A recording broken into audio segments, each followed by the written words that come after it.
Arestado ang isang street-level individual na kilala sa alias na Part sa ikinasang bypass operation ng kapulisan sa Purok 21 Barangay Poblacion, Valencia City, Bukidnon, dakong 5:48 ng hapon noong January 29, 2026. Ang suspect ay 33 taong gulang, binata at walang trabaho, nadakip ng mga operatiba ng Valencia City Police Station sa pangunguna ni Police Lieutenant Christopher R. Ibanez. Katuwang ang iba't ibang unit ng PNP at PDEA 10. Matapos umanong makipagtransaksyon sa pusher buyer.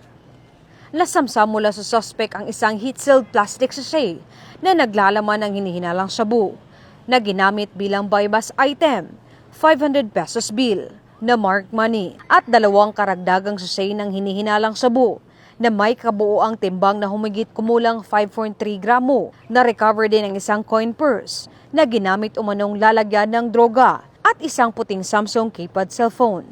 Tinatayang nagkakahalaga ng 36,040 pesos ang kabuoang halaga ng nasamsam na iligal na droga.